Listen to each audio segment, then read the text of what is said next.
Well, howdy ho there, folks. It's time to talk about the biggest butt munch in all of 40k. And yes, the Emperor is in fact the biggest butt munch in all of 40k, and quite possibly one of the worst characters in the entire setting. And you may say, but Kat, that's rude. And I'd say, yeah, a little bit, but I mean, it's definitely like how we feel around here. It's definitely the things I feel when I look at this character. But I do think that there is also, you know, some very interesting elements that we can look at. So let's go ahead and start looking at them. Why not? Ha ha, yeah, huh? You see, one of the things that I think is most important to understand about the Emperor before we get into any of the actual, like, in-lore stuff, though, is that the Emperor is, basically written to kind of be different characters depending on who's writing them at the time. You can really see this as you go, if you go through a lot of the Horus Heresy books, where sometimes the Emperor is very clearly very benevolent and like it has like this idea about like elevating mankind. But then you have other times where, like, for instance, like he's just very clearly kind of a dummy head and doing a lot of very evil things, and you can also definitely see that like he is not actually raising up most of mankind. And that mankind is like these sort of disposable things for him. He's willing to be manipulative and all these other things, but then other times, like towards the end of the Horus Heresy, it's like, oh no, actually he secretly did love all of his sons, and it's like, what? That sounds crazy. And I think it is kind of crazy, and that's probably the reason I don't necessarily know if he makes sense as a character. He's too many people writing him. But, you know, that's like probably one of the biggest things that we have to kind of address before we get into all of the more like actual character details, is that like as a character it seems to me that people didn't know how they wanted to write him, or there wasn't a clear vision, because there's so many different authors in the Horus Heresy, and each of them kind of seems to have at least a slightly different vision of some of these characters. You get these moments where people just don't really feel like the same individual, and they feel like you're kind of getting like different glimpses of different ideas rather than like a solid personality. Now, most of the characters I think stay at least mostly the same, but then you have the Emperor, who I think, because he's such a big character and is represented in so many different parts of the different Primarch stories and the Horus Heresy as a whole and all these other things, I just don't think you get a good vision. What you really get is a character that is way too divided. But, you know, we can go into that, but then let's try to analyze him as an actual character. And, you know, I also will add a spiritual dimension to this, in the sense that I think the Emperor is a great example of what happens when you don't have enough humility. When you think that you know what you're doing and you're 100% confident and are unwilling to reevaluate what you're doing and why you're doing it. You see, God wants us to at least occasionally pause and, you know, examine what we're doing, making sure we're doing the right thing and doing that sort of, you know, having these moments where we're trying to see clearly, we're trying to understand, maybe perhaps at a certain level of detachment, where we're going and why we're doing what we're doing, and looking at it and really analyzing these purposes. I think the problem with the Emperor is that we really clearly get this idea that even though he is kind of a divided character, he doesn't really have enough humility. He clearly thinks that he knows what is best, and he knows what is best not just for, you know, the people who are directly under his command, but for everyone, for all mankind. He is willing to do just about any abhorrent thing if it means that it will further his goal, and his goal is control and power. And actually, what's kind of interesting is in some of the books we get a little glimpse of him early on. We get, especially in Master of Mankind, which that's where this picture comes from. That's the cover of the Master of Mankind. We see him. But the first time he like uses his powers is to kill his uncle who killed his father. And we see this sort of wanton abuse of power very quickly, and it never really seems to stop. The Emperor is always seeming to have this idea that he deserves to be on top, that he knows best for all of mankind. Now, we clearly see that he doesn't. We clearly see time and again that he, has failures. His sons betray him. He's betrayed by people around him. You know, there's this kind of thing where if you look at the whole breadth of the Horus Heresy, we see time and again that people around him either A, fail him and his insane expectations are, which yes, they are often very insane. Or there's the other problem of he doesn't trust anyone enough, and he constantly overestimates either himself, his own abilities,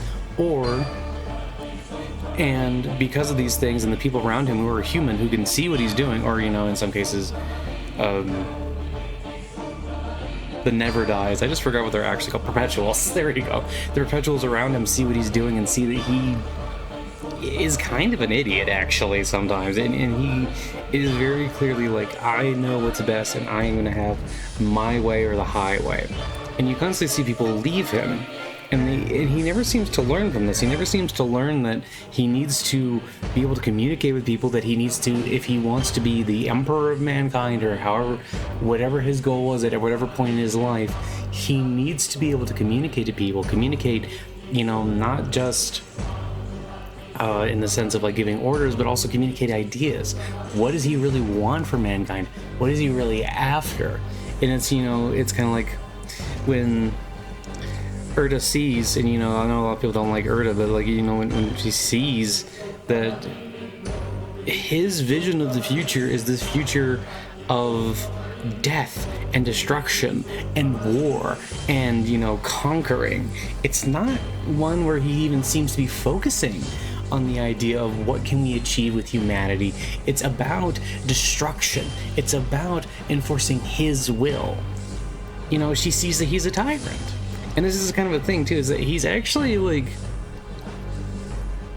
I would argue occasionally has moments where he seems almost neurodivergent in his inability to understand the people around him. Like, people make jokes about that with, like, the Lion, for instance, but, I really see it in the Emperor sometimes, where I'm just like, he's so not human in a way, and he's very detached from humanity in such a way where he doesn't really seem to know how to interact with humanity. He just sort of, decides that he's correct, and we see that all the time. It's actually very interesting if you read The Last Church, for instance. We really see this vision of him as, like, he seems to understand that, like, oh, religion's bad because it makes you believe all these things. There's all this bloodshed and all this war and stuff, and that's all bad. But, ultimately, what are you doing then? What are you doing? What do you mean war and all this death is bad? You're going to be causing the greatest genocide across the galaxy that anyone's ever seen. You will single-handedly be willing to, like, destroy entire civilizations just to forward your own beliefs and your own ideas. And it's kind of interesting to see that, because an argument that you would maybe get is that, and he says this, and you also got, I really like it in TTS where he just says, well, the difference is I know I'm right. And, he keeps iterating this idea that he has to be the one to lead because he knows he's right.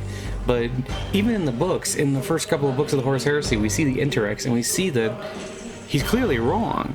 Humans and aliens can work side by side. And not only is he wrong about that, he's also wrong about the fact that, like, people can't know about chaos. The ultimate enemy of mankind and pretty much every species in the galaxy, possibly the universe, and he doesn't want to share this information with the people around him because he doesn't trust them. But the Indirects know about chaos. They know about chaos. They know how to fight chaos. They know how to do things to stop chaos. They know how to do things that can make them elevated. And by knowing that, they're a superior society in a lot of ways. But unfortunately, they just could not bear with the warlike Imperium. The Emperor is shown to be completely wrong on those two very critical fronts very early on. We see that he thinks that he's right, but that he's clearly wrong. We also see that he views the Primarchs, and this is where it gets kind of weird, and this goes back to the whole character is kind of a weirdly written thing, where he views the Primarchs in a lot of ways as tools, but he also thinks that they can't possibly truly betray him in a lot of ways. Now, people might say, well, but in that one Malcador short story, Malcador says that there was the plan was always to have him betray. But, if you actually finish the story, Malcador says, no, that was never the plan, and I'm lying to basically comfort my one friend. But the Emperor is so full of hubris that he He denies religion while using religious symbols. He denies religion while at the same time creating an instance in which what else could you possibly view him as other than a god? Perhaps not capital G God, and I would definitely argue he doesn't have the mercy or understanding, or he's really way too flawed, obviously, to be the capital G God, or like a Krishna or something. Krishna's cooler. Krishna's way cooler. Hare Krishna. Anyway, but we clearly see that he is constantly wrong, that he's constantly doing these things that don't really seem to help anyone, that he's also out-fought by Tzeentch and the Chaos Gods. And as this goes further on, eventually what you start to realize is that the Imperium was like this incredibly flawed design from the get-go. And I think it might be Nemesis, I'm not sure, it's one of the earlier books. Maybe Outcast Dead. I'm not sure. It's the one where like it's actually like takes place on Terra and there's like a Thunder Warrior and there's like a bunch of other stuff going on. But one of the things you see is the extreme poverty, the suffering that is, you know, right in the shadow of the Imperial throne. That is right in the shadow of the palace. That, you know, you could stand on the palace and look down and see the nastiness and the suffering that is just right there. And the Emperor claims that he wants to, you know, build up humanity and make it better and make things better for humanity. But even in the shadow of his palace, we see the depravity, the corruption, the poverty, all these things. Because ultimately what the Emperor is building upon, and this is a thing that, you know, ultimately all leaders to some extent, all societies to some extent have to be built upon, is the exploitation of others. Now, there's to be things where it's either you're using people's labor or you're using people's lives. Now, you can create systems that are far less oppressive or far less exploitative, but the Emperor isn't concerned about that. The Emperor is full into exploitation. He is using obviously rotten elements of the old aristocrats, of the old empires, of people who he knows do evil things, but he gives them a pass because they're willing to work for him. I mean, you see just time and again the ruthlessness, the brutality of the Imperium throughout the Horus Heresy books. This is before the Emperor falls. We see the brutality of the Imperium. We see the genocidal nature of the Imperium. We see the monstrosity of the Imperium. When the Internex first encounter the Luna Wolves, I'm not sure if they were the Sons of Horus at that point. I think it's right around there. But anyway, when they first encounter Space Marines, they thought they were Serpents of Chaos. They're these creatures that are built for nothing but war, for destruction, for malice. They're not a beacon of glory to humanity, because you also see that they are very willing to go against humanity. They are very willing to not even give humanity really a chance. You know, they get one chance, and if that doesn't go through, full genocide. Destruction. It is his answer to everything. You know, Corphaeron is an asshole, but one of the things that he is correct about when he talks to Lorgar is the idea that the Emperor is a representation of greed and avarice. Greed, avarice, destruction, and on top of all these things, people see hope in him, but it's a false hope. He doesn't care about these people. He's not going to raise these people up. He's going to exploit them. And at the end of the day, he will think he is justified in it. He will think that no matter what he does, he deserves this. The Emperor is one of those figures. The Emperor is the purest autocrat that has ever been. But what's interesting about that is that sometimes if you read the Horus Heresy, they clearly also want to try and write him as a hero, as someone who, oh, well, he saved people from Old Night. Maybe Old Night was better than what the Imperium was. Maybe fueling chaos with, you know, trillions, billions, quadrillions, or I went down and then up, but, you know, quadrillions of soldiers with bloodshed, with warfare unending, with like you can't even like quantify the amount of suffering that the Emperor has caused in his hideous goals. Then, after he falls, he just becomes a catalyst for even more of that. Like, he has created the ultimate, like, galaxy for chaos to thrive in. And at no point does he stop and ask, why am I doing this? He never does. He was completely willing to become, this dark king. He was completely willing to become like this new chaos god, and be this horrible creature of justice, or what all these other ideas. He was willing to do that to win. He was willing to abandon everything to win. And it takes freaking Elenius Pilus and John Grammaticus. It's two of the worst characters. It really sucks what they did to Elenius Pilus. It really does. It's like, come on. And it takes them talking to him, and they're like, okay, no, I guess I shouldn't do that. And even towards the end, some spoilers, but I mean, everybody knows how the Horus Heresy ends. But, he goes to the throne room of Horus, and he's, like, ignoring Horus, like, Horus is trying to talk to him, he's like, why? And then Horus keeps thinking he's saying it to him, but he's actually saying it to the Chaos Gods, who are, like, sitting in the corner like gremlins, which is... It's a very weird scene. Honestly, that whole book is very weird. The whole series gets kind of weird sometimes. But, the idea that he keeps saying why to me is also like, do you not understand your enemy? Did you never understand your enemy? I don't think he did. I think, and I also keep coming back to the Anarchs because I think they really point out so many problems with the Imperium, is that, like, without the Emperor, you get things like the Anarchs. With the Emperor, you get the Imperium. A nightmarish state. Nightmarish. You also see the way he deals with Lorgar, where, like, anything that doesn't fit his narrative, if he thinks he can ignore it for a time and deal with it later, which was his original plan with Lorgar, he'll go around it.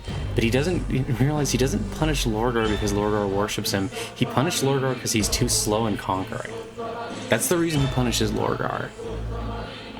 He uses domination and destruction, and he's just a monster.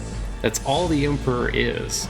And that's for the reason also that I really don't like it at the end of, like, the Horus Heresy, where he's like, actually, I loved all my sons. You didn't. That's an excuse that he would use to comfort himself, if anything. He didn't love all of his sons. Obviously not. You do not treat people the way the Emperor treats the Primarchs if you love them. You don't. It's part of the reason I keep coming back to the Emperor as, like, he's actually kind of the ultimate embodiment of, like, so many of the lessons of 40k as, like, a, like, this parody and all this and satire, but, like, the Emperor is written to be a literal golden figure with godlike powers. And even then, when he puts his human avarice, his human ambition, and all these other things, and ignores humility, ignores the ability to forgive, and all these other things, he becomes a monster, and there's no way around it. Kind of like how Lorgar is actually very interesting to me, because he's actually the ultimate embodiment of, like, no, you can't be a good guy Chaos Worshipper. Lorgar was in many ways one of the best among the Primarchs in terms of his kindness and his desire to not just constantly use violence and things like that. To a certain extent. There's a little bit of hypocrisy within him too. I mean, obviously the Emperor's also a hypocrite. Maybe they both got that. But ultimately Lorgar still ends up falling and becoming the thing that he doesn't want to be. The thing that he doesn't like in the other Primarchs. He still becomes that. And that's why, like, I think in terms of grand narratives, there's really good stuff in the Horus Heresy. I think the individual writing of some of those characters and some of the stories is not wonderful, but it's not, like, the worst either. But yeah. Anyway, I just wanted to share some of those thoughts about the Emperor that I've been having lately. I've been thinking about him a little bit, and, I was doing this thing where I was trying to, like, rate different factions and, trying to come up with good things about every factions. And I always have such a hard time with the Custodes, because the Custodes are just ultimately servants of this thing. And this thing is a nightmare. It's not even... I don't even really think they do a great job of making him an interesting character. He kind of just seems like he's got, like, a personality disorder or something, where he just lies to everybody all the time, and he's clearly so very different depending on who he's talking to. It's like a whole thing. But no, I think that it's very interesting to see that the Emperor is kind of this embodiment of the problem of 40k and what 40k really is. He's the ultimate autocrat and he is the monster. And most importantly, he's constantly proven wrong, and I think that's really funny. I don't necessarily think they're trying to make a funny story with the Emperor, though. I think they're trying to do a tragic story, at least in the Horus Heresy. It's just that, to me, understanding the character of the Emperor, I just think he's just a bastard. Now, ultimately, I will still say God still loves him, and I think that he still has a chance to be redeemed, and that he still deserves hugs and love, and that we should still try to correct him. I just think in his particular case, man, that is so much ego to go against. That is so much ego. I need to get my ego drill and just and try to get to an actual core of a person that isn't just, I'm so cool, says the Emperor. It's like, dude, just come on for just a minute. It's like, no, I didn't even want to lead. Yo, yeah, sure, you didn't want to lead. Yeah, yeah, sure, you didn't want to do any of this. This wasn't even the first time he started doing this stuff, by the way. This is not the first time he was being a horrible conqueror despot either. This is not the first time. Although I always think it's funny because, you know, people always talk about, like, oh, the Emperor was possibly Jesus, or the Emperor was possibly this person. I really don't think he was Jesus. That doesn't make any sense. But, I don't know, when people say stuff like that, sometimes I think, well, maybe the Emperor is Hitler. Or Stalin. Maybe a little bit more Stalin, because I think Hitler has too many feats of fancy and has too much meth and things in his system. And the Emperor does remind me more of like a gigantic gang boss. Anyway, that was just some thoughts I wanted to share. I hope you enjoyed me ranting about the Emperor for a minute.